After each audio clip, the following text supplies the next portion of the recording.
Di umur 6 tahun ini dia kembali ke pangkuan, Nabi SAW kembali ke pangkuan ibunya Aminah, tepatnya beberapa bulan setelah kembali, Aminah mengajak Nabi SAW mengunjungi paman-pamannya Aminah di Madinah. Ya, Nabi SAW umur 6 tahun sudah ke Madinah, gitu kan. Tinggal beberapa hari pada saat pulang menuju ke Mekah, tepatnya di wilayah namanya Rabwah. Rabwah sekarang masih ada wilayah itu tentunya.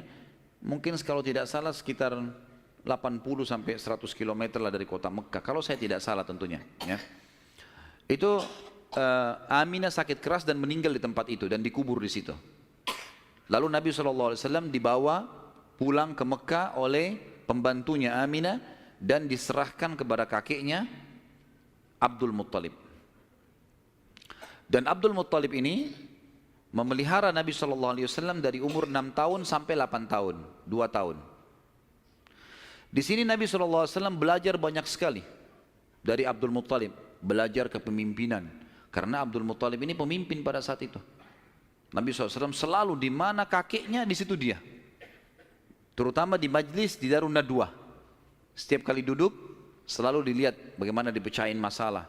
Dan Abdul Muttalib ini memiliki sebuah tempat duduk yang tidak boleh ada orang duduk situ, termasuk anak-anaknya. Paman-paman Nabi SAW semua tidak boleh duduk. Tapi Nabi SAW setiap hari kalau datang lebih dulu dari kakeknya, dia duduk di kursi situ. Umur 8 tahun. Setiap kali paman-pamannya usir, dia suruh pindahin karena dianggap anak kecil. Nabi SAW mengeluh sama kakeknya. Ini paman-paman saya larang saya. Maka Abdul Muttalib mengatakan, jangan larang anak ini, biarkan dia duduk di sini. Yang lain tidak boleh kecuali dia. Maka kata ahli sejarah, Nabi SAW belajar banyak sekali hal, diantaranya bagaimana dia menjadi tokoh masyarakat. Baru 6 sampai 8 tahun ya. Di umur 8 tahun meninggallah Abdul Muttalib, kakek Nabi SAW. Kemudian diambil alih dan dipelihara oleh pamannya Abu Talib. Dan Abu Talib memelihara Nabi SAW dari umur 8 tahun sampai Nabi SAW mandiri. Sebenarnya tinggal serumah dengan Abu Talib sampai menikah, sampai umur 25 tahun. Tapi Nabi SAW waktu itu mulai 8 tahun, karena Abu Talib ini pamannya orang miskin, maka beliau pun akhirnya niat ingin membantu. Abu Talib sering kali dititipkan amanah gembalaan domba oleh masyarakat Mekah, maka Nabi SAW pun mengambil alih dan memelihara domba-domba itu, datang ke padang pasir, digembalakan. Dan ini teman-teman sekalian perlu digarisbawahi, memang semua nabi-nabi dengan hikmah Allah memang dibuat atau di awal-awal umur mereka sebelum dinobatkan jadi nabi mengembala domba. Kata Nabi SAW, tidak ada seorang nabi pun kecuali menjadi pengembala domba sebelum masa penobatan. Sebagian ulama tentu membahas masalah domba ini karena domba-domba ini hewan-hewan yang lembut, kalau mereka makan mereka tidak rebutan, artinya mereka mengelompok di padang pasir, dan pada saat lagi nunggu gembala, orang pengembala ini bisa bertafakur, melihat langit luas, menunggu berjam-jam. Jadi itu juga ada di antara hikmahnya. Nabi SAW ini mengembala teman-teman sekalian dari umur 8 tahun sampai umur 21 tahun, mengembala domba. Ya. Ini umur di mana Nabi SAW pada saat itu mengembala atau menjaga gembalaan ini. Tentu di atas umur 21 tahun, baginda Nabi SAW sudah mulai terjun ke bisnis. Sudah mulai terjun ke bisnis, meninggalkan gembala domba, kemudian mulai berusaha. Di antara yang dilakukan oleh Nabi SAW adalah membeli beberapa produk di pasar Ukaz, pasar khasnya orang Mekah. Ya. Kalau yang saya pernah kumpulkan informasi, kalau tidak salah memang lokasinya di Pasar Seng dulu itu. Tapi sekarang Pasar Seng juga sudah dihancurin ya.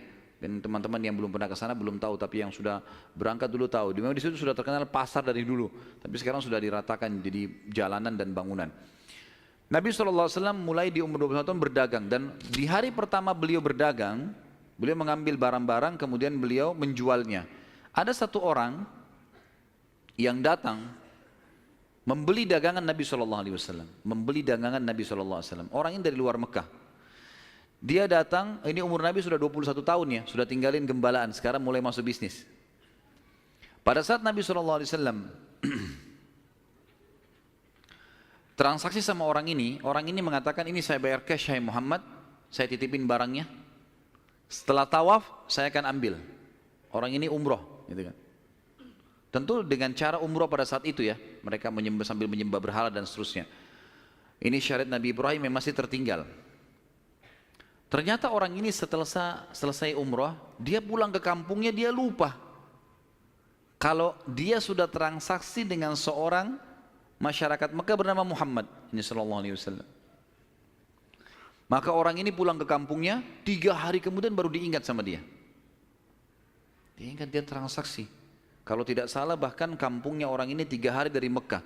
Jadi 3 hari pergi, dia setelah 3 hari perjalanan tiba di kampungnya, 3 hari kemudian baru ingat, sudah 6 hari. 3 hari lagi kembali ke Mekah, 9 hari. Begitu tiba di Mekah, dia buru-buru ke pasar Ukaz, dia kaget melihat Nabi SAW dalam kondisi yang sama. Menjaga barangnya, tidak bergerak di situ terus. Waktu itu belum ada penyumbatan jadi Nabi ya, belum ada syariat, belum ada apa-apa. Lalu orang itu bertanya, "Hai Muhammad, apakah kau menunggu dari pertama saya terhadap kamu di barang ini?" Dia bilang, "Iya, karena Anda mengatakan suruh tunggu." Gara-gara itu keluar julukan Muhammad Al-Amin, orang yang paling bisa terpercaya. Ternyata subhanallah, kejadian ini membuat satu Mekah tersebar, bahkan banyak di wilayah-wilayah sekitar Jazirah terkenal ada orang di Mekah yang bisa dipercaya namanya Muhammad.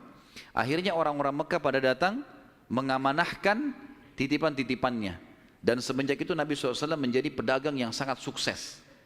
Salah satu strategi dagang Nabi SAW adalah setiap orang titipin macam-macam. Jadi sekian banyak orang menitip. Termasuk yang menitip sama beliau adalah Khadijah, seorang pedagang, seorang janda kaya yang memang memiliki harta. Dan Nabi SAW punya strategi dagang. Dagangnya adalah beliau mengambil uang-uang titipan orang di Mekah, lalu ditransaksikan, beli produk Mekah. Apa saja produk Mekah? Semua pedagang pada saat itu tidak terkecuali, semuanya mereka bawa emas, mereka bawa perak ke negeri Syam, baru mereka beli barang dari negeri Syam, dibawa ke Mekah baru transaksi. Jadi cuma satu kali transaksi saja. Nabi SAW tidak. Uang itu semua dijadikan barang dari Mekah, dibeli semua barang-barang Mekah, dibawa ke negeri Syam. Barang-barang ini dijual di negeri Syam. Laku, dibelikan barang di negeri Syam, dibawa ke Mekah. Jadi double untungnya. Karena ini teman-teman sekalian, Nabi SAW menjadi pada saat itu salah satu orang terkayanya Mekah. Dan ini sekaligus membantah statement para orientalis mengatakan Muhammad, kita tentu mengatakan SAW, menikah dengan janda kaya karena dia miskin. Ini salah sekali. Karena Nabi SAW di fase dari 21 tahun sampai 25 tahun menikah dengan Khadijah itu sudah menjadi pengusaha yang sukses. Makanya beliau pada saat menikah dengan Khadijah, maharnya 20 ekor unta. Satu unta ratusan juta jumlahnya, harganya. Anggap kita hitung 100 juta saja, kalau 20 berarti 2 miliar. Ada antum sini melamar 2 miliar? Paling perangkat sholat. Jangan tersinggung. Jadi Nabi SAW melamar Khadijah dengan 20 ekor unta. Ini dusta orang kalau mengatakan Nabi SAW orang miskin. Dari mana? Pengusaha sukses gitu kan. Dan waktu itu umurnya masih 25 tahun.